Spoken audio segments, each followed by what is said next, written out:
નમસ્કાર મિત્રો, આપનું સ્વાગત છે આપણી યુટ્યુબ ચેનલ એજ્યુકેશન વર્લ્ડમાં।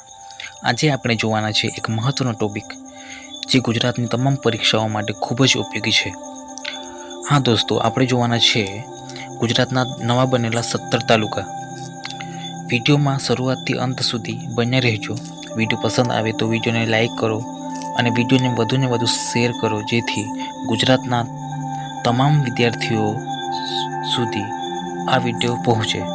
તો ચાલો આપણે વિડીયોની શરૂઆત કરીએ। પહેલો તાલુકો છે ગોધર। કયા જિલ્લામાં બન્યો છે? તો મહીસાગરમાં। કયા તાલુકામાંથી બન્યો છે? તો સંતરામપુર તથા શહેરા એમ બે તાલુકામાંથી આ ગોધર તાલુકો બનાવવામાં આવ્યો છે। ગોધરનું મુખ્ય મથક તરીકે ગોધરને રાખવામાં આવ્યું છે।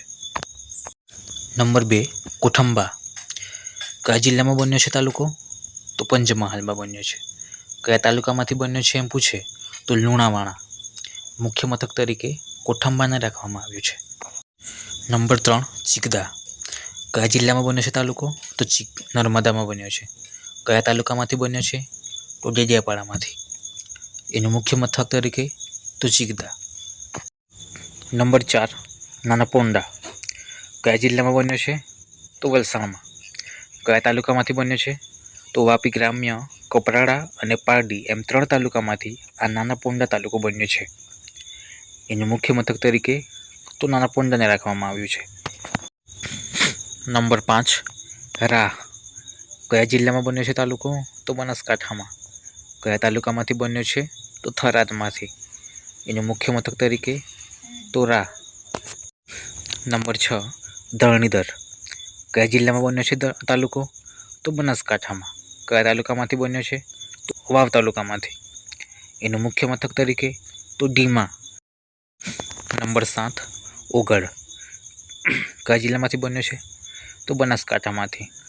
કયા તાલુકામાંથી બન્યો છે? તો કાંકરેજમાંથી। એનું મુખ્ય મથક તરીકે તો થરાને રાખવામાં આવ્યું છે।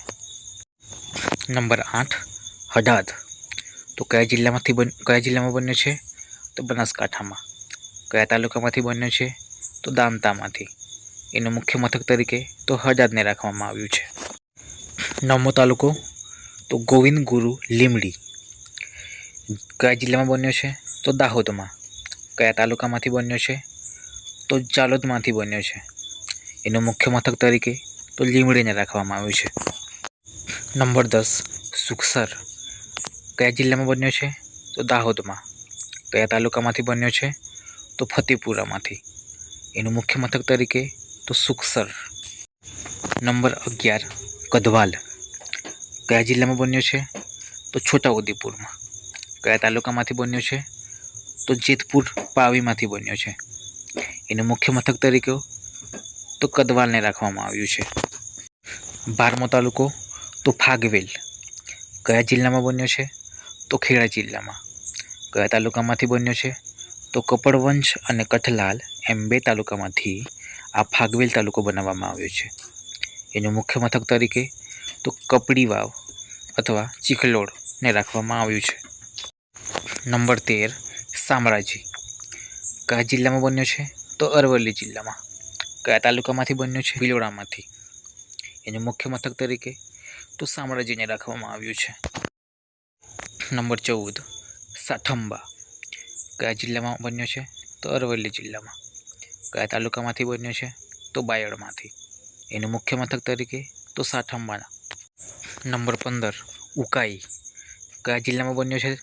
તો તાપીમાં। કયા તાલુકામાંથી બન્યો છે? તો સોનગઢમાંથી। એનું મુખ્ય મથક તરીકે તો ઉકાઈને રાખવામાં આવ્યું છે। નંબર 16, અરેઠ। કયા જિલ્લામાં બન્યો છે? તો સુરત જિલ્લામાં। કયા તાલુકામાંથી બનાવવામાં આવ્યો છે? તો માંડવીમાંથી। એનું મુખ્ય મથક તરીકે તો અરેઠને રાખવામાં આવ્યું છે। નંબર 17 અને છેલ્લો તાલુકો અંબિકા। કયા જિલ્લામાં બન્યો છે? તો સુરતમાં। કયા તાલુકામાંથી બન્યો છે? મહુવામાંથી। એનું મુખ્ય મથક તરીકે તો વલવાડાને રાખવામાં આવ્યું છે। તો મિત્રો, આ હતા આપણા ગુજરાતના નવા બનેલા 17 તાલુકા। જો વિડીયો પસંદ આવ્યો હોય તો વિડીયોને લાઈક કરો, ચેનલને સબસ્ક્રાઈબ કરો।